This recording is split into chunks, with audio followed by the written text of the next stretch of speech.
asked, but why not approach the minister so that she can intervene? It's a serious matter.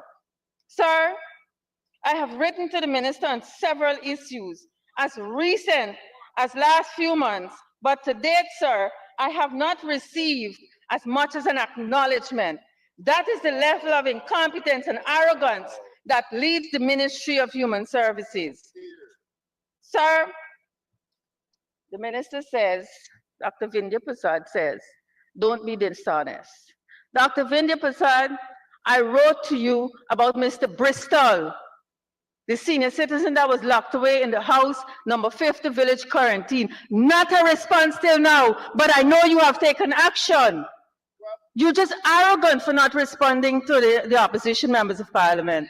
I have written to you on the matter of Miss James, Leona James in Port Kaituma, who lives behind the airport. Not a response, but I know you know of the matter.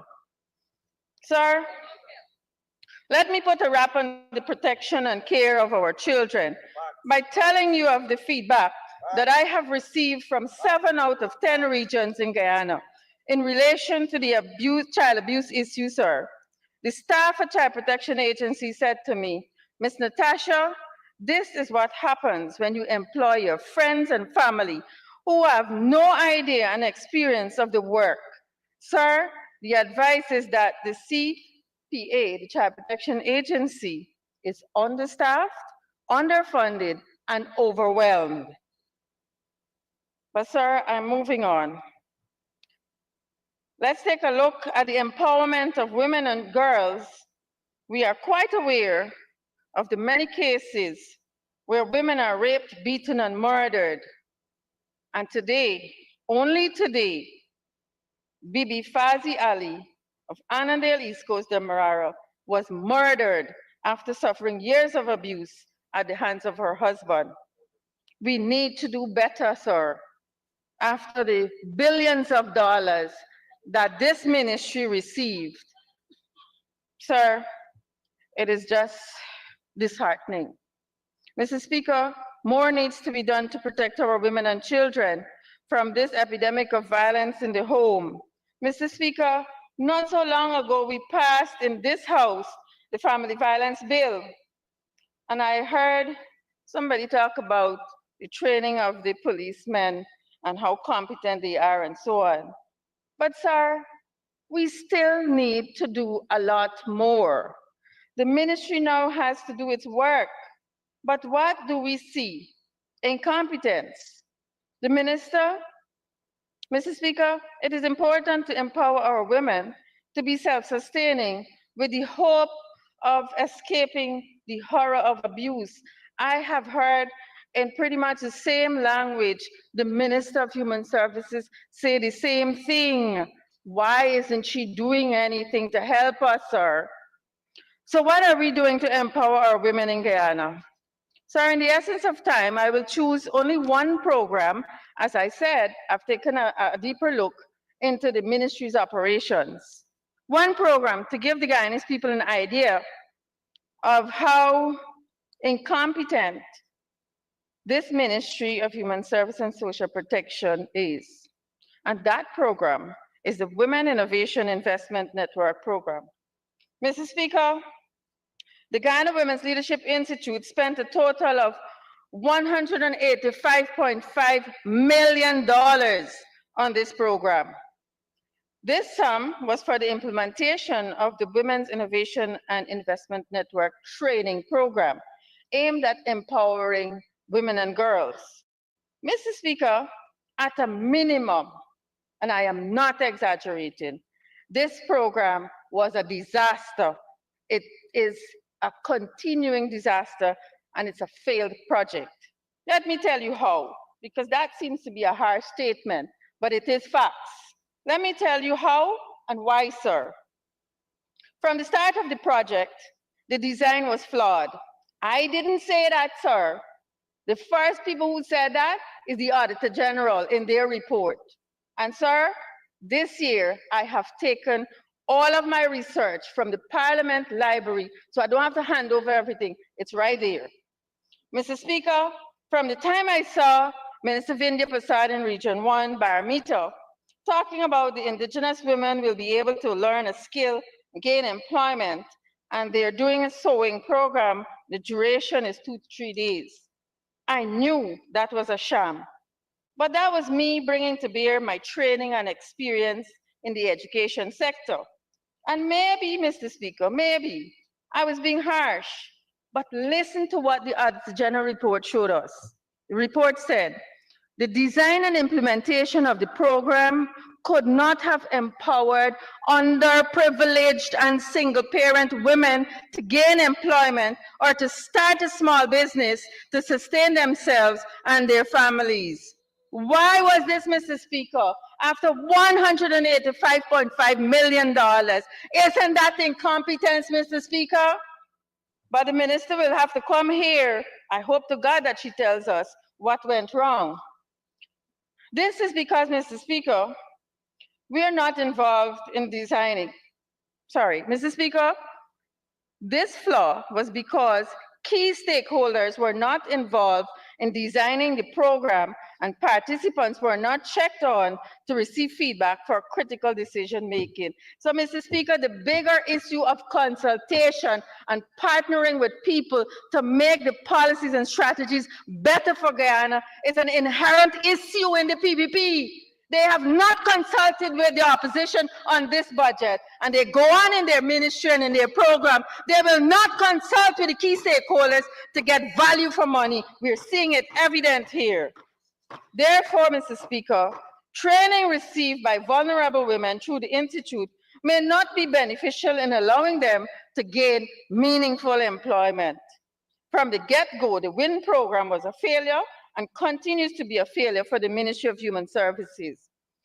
Mr. Speaker, the minister has failed the people, and by extension, the PPP government is a failed leadership for the Guyanese people. Mr. Speaker, let me give you context. The report said that the staff at the Institute strengthens. Mr. Speaker, the report said that the staff at the Institute's strengths were not determined. No provision was made for monitoring and evaluation of personnel on the Institute's organizational structure, and key positions were not filled. It is clear the ministry is not interested in conducting evaluations and assessment to determine the needs of the Institute. These were necessary for the effective design and implementation of the WIN program. A simple task, Mr. Speaker, to employ people to do the job the ministry could not do. They failed the people of this country. They failed the vulnerable women of this country. Sir, during the period, and that is a 2 years period, 14,603 persons had applied to the program, and 2,571 of them were identified as the most vulnerable, and that group is the unemployed single parent. However, sir, only 410 of these women took part in the program. They actually participated in the program from applications of 14,663. And then reducing that to qualifying 2,571, only 410 women took part in this program. Sir, if we calculate the value per training, we have lost $185.5 million for nothing, sir. Mr. Speaker, as a result, 84% of the most vulnerable women are at risk of being left behind. I did not say that, Mr. Speaker. The Auditor General report says that, and it's there for everyone to see. Where is the Minister of Finance, Dr. Ashley Singh? Dr. Singh, did you know that? As a result of 84% of the most vulnerable women are at risk of being left behind. So when all of you over there come here to talk about how you represent the women and you're doing women's training and all of that, look at what Minister Vindhya Prasad is doing at her ministry. 84% of the most vulnerable women are left behind. The Auditor General report says that.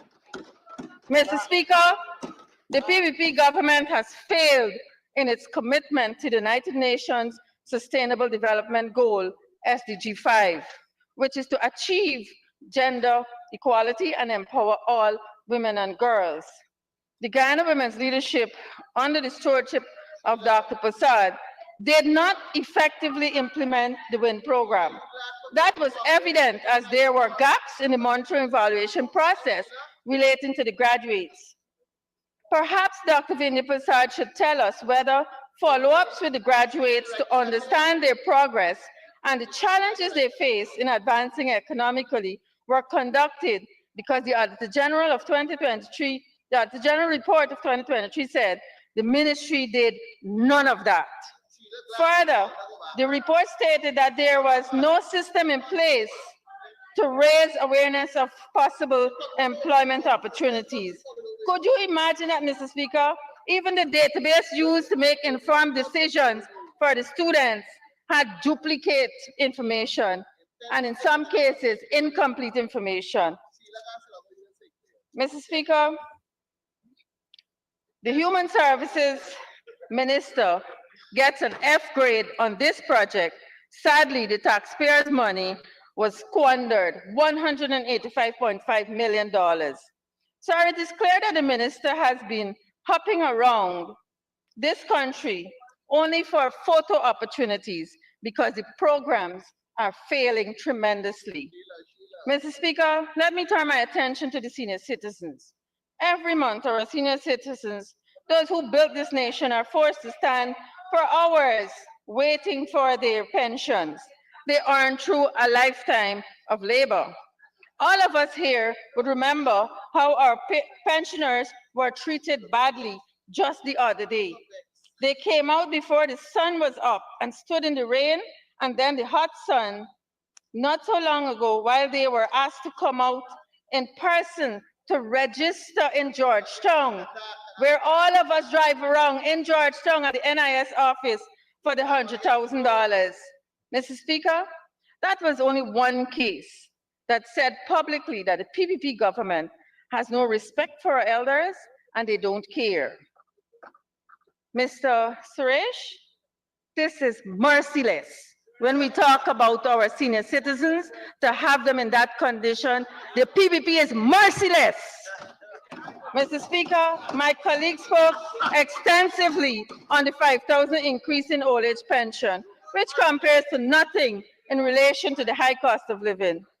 Sir, while in Region 6 at the community meeting, one resident said they're happy that the government has implemented a system for the pensions to go to the bank, and I was happy. Minister Vindya Prasad, thank you very much. That was a really good initiative, implementing the banking system for pensioners to receive their pension. But Mr. Speaker, I know the PPP too well.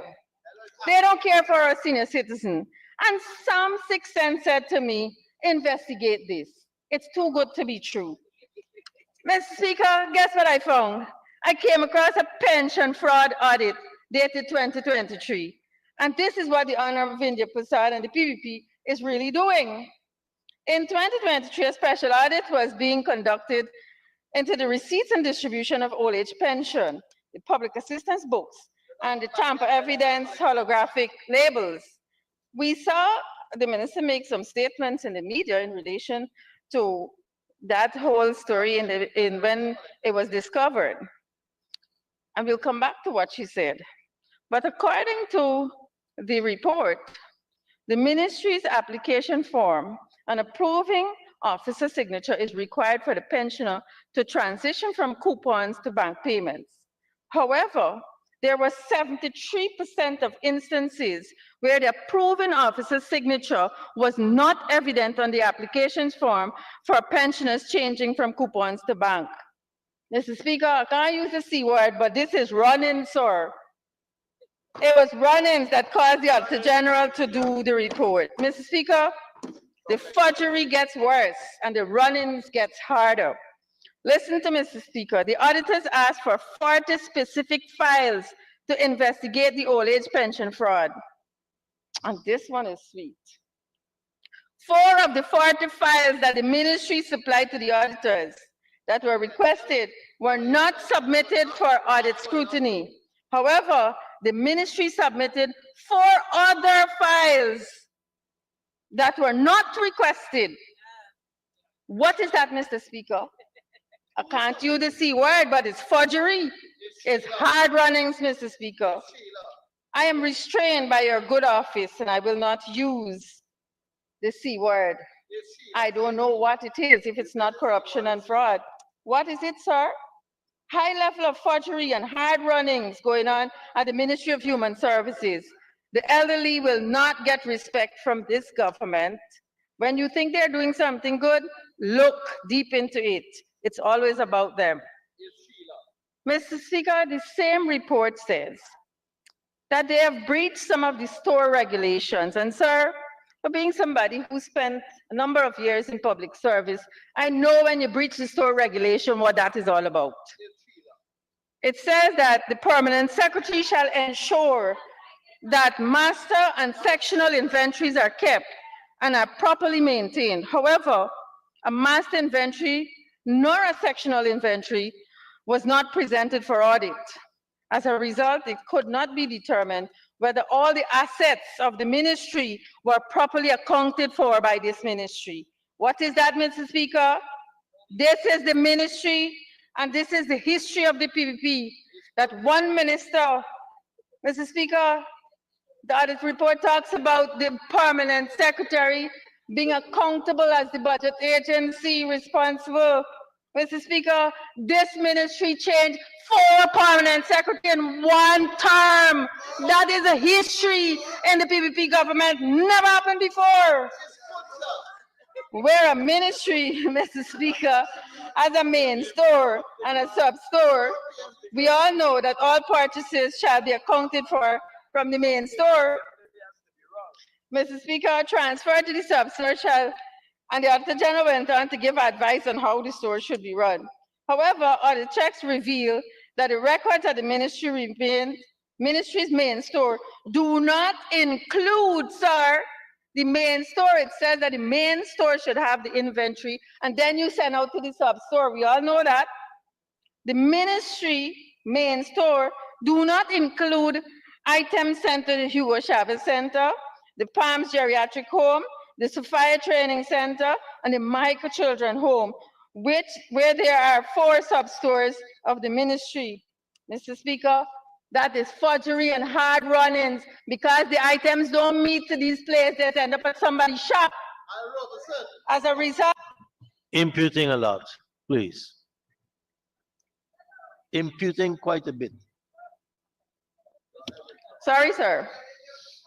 As a result, the ministry is in breach of Section 45 of the store regulations. Mr. Speaker, how can all of this happen under one minister's watch in 1 term in office? In this regard, sir, an auditor examination, further, we move from the stores now.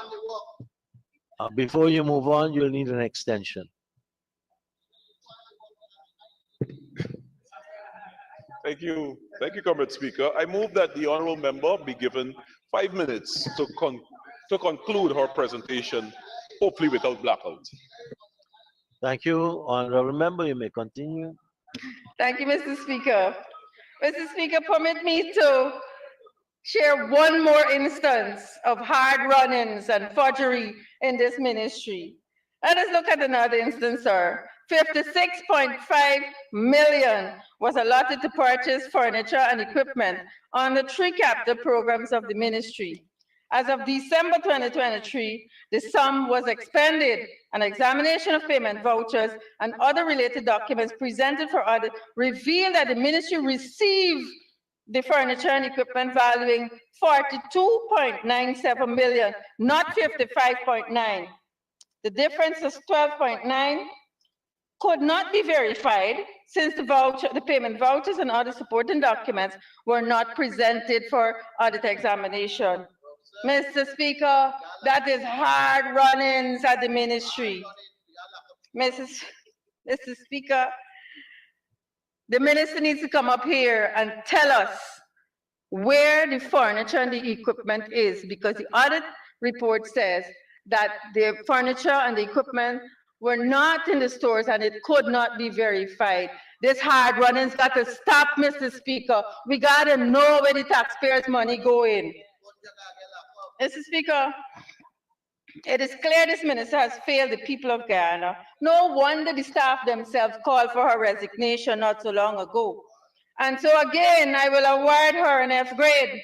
Mr. Speaker, the Honorable Parag spoke about the AP and UFC manifesto this morning. So let me remind her about her PVP manifesto of failed promises just before I close.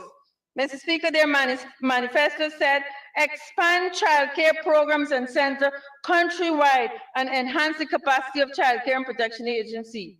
Honorable Minister, based on your track record of the center at Mahaika and that failed project where the contractor ran off with the mobilization of almost quarter of the money and did not complete the program, I think that's a failed promise because you can't do one child care center in 4 years. How would you do 9 in 10 months? Failed promise from the PVP.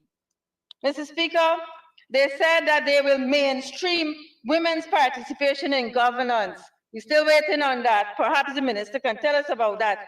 Failed promise. They said in their manifesto they will provide enhanced benefits for public assistance recipients. Failed promise. Instead, in Region 10, they knock off almost 50% of the recipients of public assistance from the program. Fail the people of Region 10. Bishop Edgil, Minister Vindhya Prasad is failing the people of Region 10. Improve conditions for persons with special needs. Mr. Speaker, this is a failed promise. But let me remind Minister Vindhya Prasad of the letter I wrote her. Ms. Leona James from Port Kaitumo behind the airport is begging for the disability grant. Mr. Speaker, I went to that relative's house because Leona doesn't have a house of her own. I took photographs. It was on social media. I wrote the minister almost begging for this indigenous woman to receive her disability grant. Perhaps after this, Leona will get her disability grant. But I know recently another member of the opposition wrote the minister, and the staff called this disabled woman and really was abusive. Mr. Speaker, I want to bring one more matter to bear before I close. Ms. Sarah Brown, honorable member, you're a young professional. You may have a future with the PVP. And I would like to advise you, as when you come to this house, come with facts. I want to refer to a statement you made in your budget speech where you said that the Honorable Ronald Cox don't go out into his constituency. Sarah Brown, honorable member, follow my social media and you will see that when I was in Region 1, Honorable Ronald Cox went with me to Matakai. He was with me in Port Kaitumo. He was with me all around for a whole week in Mabaruma. The untruths will not take you anywhere. As a young professional, it would be in your best interest to be truthful when you come to this house. Mr. Speaker, in a minute, I just want to tell. I've actually given you 3 minutes on the original and 2 minutes on this one. Thank you so very much, Mr. Speaker. I will not be able to endorse this budget based on all that I have said, the failure and incompetence of this ministry. Thank you, honorable member. Now for the honorable Minister of